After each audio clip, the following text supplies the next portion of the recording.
Assalamualaikum warahmatullahi wabarakatuh. Apa kabar kalian? Semoga kalian baik-baik saja dan tetap diberikan kesehatan oleh Allah Subhanahu wa Ta'ala. Bantu channel kami dengan cara subscribe dan tekan tombol lonceng kalian. Terima kasih. Semoga kisah ini bermanfaat. Dia menolong seorang pengemis di jalanan, tapi tak disangka setelah membersihkan wajahnya, ternyata ini adalah sebuah kisah yang terjadi di luar negeri. Adapun nama tokoh dalam cerita ini adalah Yu Hai-hing, seorang wanita lajang dan pelukis berusia 32 tahun. Telah lebih dari 20 tahun menetap di luar negeri dan belum menikah sampai sekarang. 23 tahun yang lalu, Yu Hai-hing ikut orang tuanya beremigrasi dari Shanghai ke Los Angeles, Amerika Serikat. 3 tahun kemudian orang tuanya bercerai. Yu Hai-hing lalu ikut ibunya pindah ke San Francisco. Dan setelah ibunya menikah lagi, kondisi ekonomi keluarga yang baru relatif lebih baik. Yu Hai-hing pun tumbuh bahagia bersama keluarga baru. Belakangan, Yu Hai-hing lulus dari Art Center College of Design dan menjadi seorang pelukis fashion. Setelah ayah kandungnya bercerai, hidupnya menjadi tidak menentu dan sulit. Meskipun sang ayah awalnya pernah menemuinya beberapa kali, tapi sejak Yu Hai-hing menempuh pendidikan di SMA, ayah kandungnya tidak pernah muncul lagi. Dan sejak itu juga tidak terdengar lagi kabar mengenai ayah kandungnya.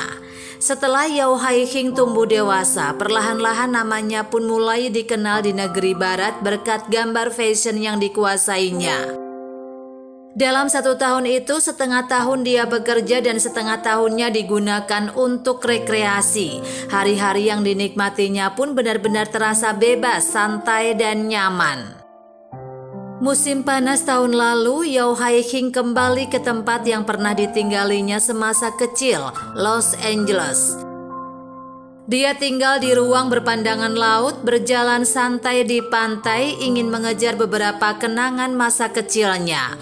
Samar-samar masih terbayang dalam benaknya semasa kecil dulu ketika dia ikut ayah ibunya ke Amerika Serikat. Pertama yang dilihatnya adalah kota terbesar di bagian barat Amerika Serikat, Los Angeles. Dan dalam sekejap mata, tak terasa 20 tahun pun telah berlalu. Masa lalu yang penuh kenangan, sehingga timbul gejolak rindu. Hampir 10 tahun sudah dia tak pernah bertemu lagi dengan ayah kandungnya. Entah bagaimana keadaannya sekarang, apakah baik-baik saja? Tujuan kedatangannya ke kota ini memang sengaja ingin mencari ayah kandungnya. Dia ingin bercerita banyak pada ayahnya. Suatu hari ketika Yu Hai-hing sedang berjalan santai di garis sempadan pantai, dia melihat ada sesosok orang tua memungut sesuatu di pinggir jalan. Sosoknya tidak tinggi, rambutnya kusut dan mukanya kotor. Jalannya juga bergetar.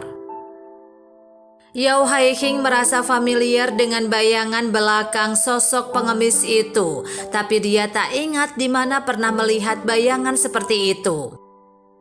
Tiba-tiba pengemis tua itu jatuh ke atas tanah. Yu Hai-hing bergegas menghampiri, memegang dan membantu orang tua itu berdiri. Wajah orang tua itu tampak kotor, tidak bisa melihat dengan jelas raut wajahnya. Yu Hai-hing memberikan susu dan roti yang dibawanya kepada orang tua yang tampak lesu itu.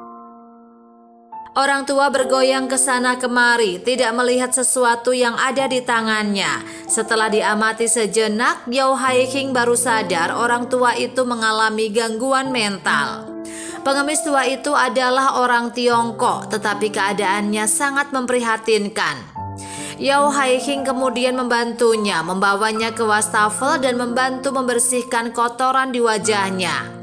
Tak lama kemudian dia pun melihat seraut wajah yang sudah sekian lama tak pernah dilihatnya. Seraut wajah yang pernah memberinya keceriaan semasa kanak-kanak. Senyum yang kerap dilihatnya dalam berbagai kenangan manis yang pernah dilaluinya semasa kecil dulu. Pemulung itu adalah ayah kandungnya sendiri. Yao Haiking memandangi ayahnya yang merana. Sekujur badan Yao Haiking gemetar. Tak berani percaya dengan pandangan matanya, semasang tangannya menutupi wajahnya dan akhirnya dia pun menangis pilu. Yao Haiking terbayang dengan suasana kanak-kanaknya saat dibawa ayahnya ke kebun binatang. Dia teringat pemandangan bersepeda bersama ayahnya semasa kecil saat jalan-jalan di pasar dan beli lollipop, serta jalan-jalan yang licin karena hujan. Sang ayah memeluknya, melindunginya dari terpaan angin dan hujan. Semua itu seolah-olah baru terjadi kemarin. Sosok ayah seperti pohon besar yang pernah melindunginya dulu, tak disangka sekarang tampak begitu lusuh dan menemui nasib seperti ini. Yao Haiking pun menangis sedih dan haru. Sedih karena melihat nasib ayahnya dan haru karena menemukan kembali ayah kandung yang sangat dirindukannya. Ayah, ini aku, Yao Haiking. Apa ayah masih ingat? Aku Haiking yang pernah memanja pada ayah. Haiking yang pernah ayah bawa ke kebun binatang. Bahkan ayah yang memberi nama Haiking. Ayah bilang Haiking harus jernih dan biru seperti laut. Harus berhasil setelah kelak dewasa. Sekarang Haiking sudah dewasa dan berhasil meraih impian seperti yang ayah harapkan. Tapi ayah sekarang sudah senja. Ayah, mari kita pulang. Biar Haiking yang merawat ayah. Dan mulai sekarang kita tidak akan berpisah lagi, katanya. Sang ayah hanya tertawa sendiri terkekeh-kekeh tanpa melihat Haiking. Hati Yu Haiking pedih bak disayat sembilu melihat ayahnya. Tak lama kemudian dia segera memanggil taksi, membawa ayahnya ke ruang berpandangan laut. Dia menyuruh seseorang untuk memandikan dan memotong rambut ayahnya. Sementara Haiking bergegas ke mall membelikan pakaian baru untuk ayahnya. Dia menemani ayahnya tinggal beberapa hari di ruang berpandangan laut. Setelah itu dia menghubungi dokter terbaik di seluruh Los Angeles untuk melihat kondisi penyakit ayahnya. Dan hasil diagnosis dokter mengatakan ayahnya menderita schizoaffective disorder, salah satu penyakit gangguan jiwa. Baru bisa diringankan secara bertahap dengan obat-obatan. Selain itu juga harus ditemani dan dirawat anggota keluarga dengan telaten. Misalnya menemaninya bicara setiap hari, jalan-jalan santai, berikan kehangatan keluarga, pasti akan lebih berefek pada kesembuhannya. Demi secepat mungkin menyembuhkan sakit ayahnya, Yao Haiking memutuskan tidak akan kemana-mana dalam beberapa tahun. Dan dia akan menetap di Los Angeles menyembuhkan ayahnya, seperti ketika sang ayah membawanya semasa kecilnya dulu. Dia akan membawa ayahnya jalan-jalan, melihat lautan biru, berbicara dari hati ke hati dengan ayahnya, dan membawanya ke tempat yang ingin dikunjunginya, mewujudkan harapannya yang belum pernah diwujudkan dalam hidupnya.